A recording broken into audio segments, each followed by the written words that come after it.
सूरज की किरणें हिमालय की चोटियों पर टकराकर बिखर रही थीं, मानो कोई अनदेखा चित्रकार सुनहरे रंगों से पहाड़ों को रंग रहा हो। लेकिन नीचे घाटी में एक अजीब सी सन्नाटा पसरा था।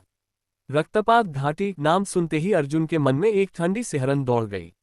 उसने अपनी डायरी में लिखा था, ये स्थान केवल एक घाटी नहीं बल्कि समय का एक ठहरा हुआ टुकड़ा है, जहां इतिहास और रहस्य एक दूसरे में गूंथे हुए हैं। अर्जुन, एक युवा विद्वान जिसने कलकत्ता के विश्वविद्यालय में इतिहास और पुरातत्व का अध्ययन किया था, अब इस सुनसान घाटी के प्रवेश द्वार पर खड़ा था। उसका सामान, कुछ किताबें, एक नक्शा और एक पुराना ताम्रपत्र उसके कंधे पर लटके थैले में था। ताम्रपत्र में लिखे शब्द, जो उसने अपने पिता से विरासत में पाए थे, अब तक एक पहेली बने हुए थे। रक्तपात की छाया में सत्य छिपा है, उसमें लिखा था। घाटी का रास्ता संकरा और पथरीला था। हवा में एक अजीब सी गंध थी, मिट्टी, पत्तियों और कुछ ऐसा जो खून की बू से मिलता जुलता था। अर्जुन ने अपने आप को सांत्वना दी, ये सिर्फ मेरी कल्पना है। लेकिन जैसे ही वह आगे बढ़ा, उसे लगा कि कोई उसे देख रहा है। पेड़ों के बीच से हल्की सी सरसराहट सुनाई दी, जैसे कोई छिपकर उसका पीछा कर रहा हो। कौन है वहां? उसने जोर से पुकारा। उसकी आवाज पहाड़ों से टकराकर लौट आई, लेकिन जवाब में केवल सन्नाटा था। वह रुक गया, उसका दिल तेजी से धड़क रहा था। तभी एक बूढ़ा व्यक्ति, जिसका चेहरा झुर्रियों से भरा था और आंखें रहस्यमयी चमक लिए हुए थीं, सामने के पत्थरों के पीछे से निकला। तुम कौन हो और यहाँ क्या कर रहे हो? बूढ़े ने पूछा, उसकी आवाज में एक गहरी गंभीरता थी। मैं अर्जुन हूँ, कलकत्ता से। मैं इस घाटी के इतिहास का अध्ययन करने आया हूँ, अर्जुन ने हकलाते हुए जवाब दिया। बूढ़े ने उसे घूरा, जैसे उसकी आत्मा को पढ़ रहा हो। ये घाटी इतिहास नहीं बल्कि अभिशाप है। जो यहाँ सत्य खोजने आता है, वो ही या तो उसे पा लेता है या उसकी सांसें यहाँ थम जाती हैं। अर्जुन ने एक गहरी सांस ली। मुझे सत्य चाहिए। मेरे पिता ने मुझे इस घाटी के बारे में बताया था। उन्होंने कहा था कि यहाँ कुछ ऐसा छिपा है जो हमारी दुनिया को बदल सकता है। बूढ़ा हंसा, एक ठंडी, खोखली हंसी। सत्य यहाँ खून में लिखा गया है। लेकिन अगर तुम इतने ही निश्चयी हो तो मेरे साथ आओ। मैं साधु विराट हूँ, इस घाटी का रक्षक।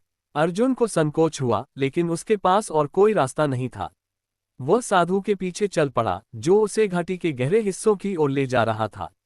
रास्ते में साधु ने बताया कि यह घाटी कभी एक समृद्ध जनजाति का घर थी, जो अपनी शक्ति और ज्ञान के लिए जानी जाती थी।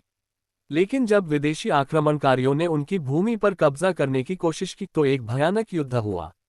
उस युद्ध में न केवल लोग मरे, बल्कि एक प्राचीन शक्ति ने घाटी को अभिशापित कर दिया। क्या यह अभिशाप सच है? अर्जुन ने पूछा, उसकी आवाज में जिज्ञासा और डर दोनों थे। साधु ने रुककर उसकी ओर देखा।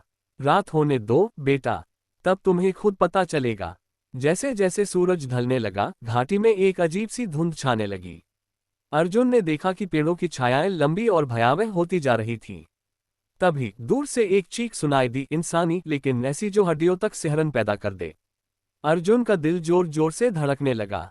घाटी की आत्माएं, साधु ने शांत स्वर में जवाब दिया। वे हर रात जागती हैं और जो यहाँ होता है उसे देखती हैं। अर्जुन को लगा कि उसने गलती कर दी थी, लेकिन अब पीछे हटना संभव नहीं था। वह साधु के साथ एक छोटी सी गुफा की ओर बढ़ा, जहां साधु ने उसे रात बिताने को कहा।